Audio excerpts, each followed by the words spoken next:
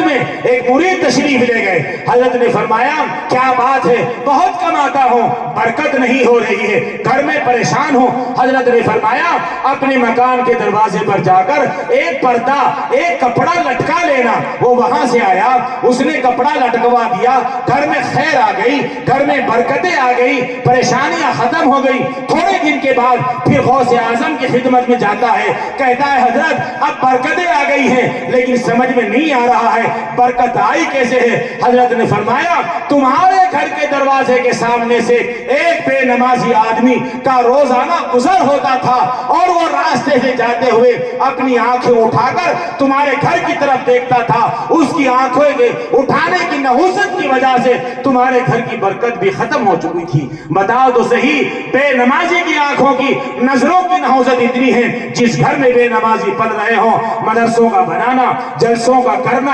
علماء کا یہاں آنا، تمہارے بچوں کا پڑھانا، یہ سارا اسی لیے ہے کہ دنیا میں اب جو ہو رہا ہے، بازار میں جو ڈنڈی ماری جا رہی ہے، اور گھروں کی چھتوں پر جو گناہ ہو رہے ہیں، اور جنگلوں میں جو گناہوں کے اڈے کھلے ہوئے ہیں، اور بیٹھکوں کو آپ نے گناہوں کے اڈے بنا لیے ہیں، آپ سے ہاتھ جوڑ کر عرض کیا جاتا ہے زندگی بڑی مختصر ہے، کب کہاں کس وقت اس کی شام ہو جائے، کب زندگی کے سانس ٹوٹ جائیں، اور کب لوگ نہلا دھلا کر جنازے کی چارپائی اٹھا کر اس خاموش دنیا میں، اس خاموش بیابان جنگل میں چھوڑ کر آ جائیں، جہاں نہ بیوی آئے گی نہ بچے آئیں گے۔ اس کی تیاری کے لیے یہ اجلاس کیا گیا ہے، اس کی تیاری کے لیے آپ کو بلایا گیا ہے۔ یہ جتنے جوان یہاں بیٹھے ہیں، میرے تمام جوانوں سے گزارش ہے، اصل آخرت ہے، آخرت بنانے کے لیے آئے ہیں۔ مجھے امید ہے کہ آپ اس کی طرف توجہ دیں گے اور دھیان دیں گے۔ اللہ تعالیٰ اس مدرسے کو بھی آباد رکھے، اور اس میں کام کرنے والے لوگوں کو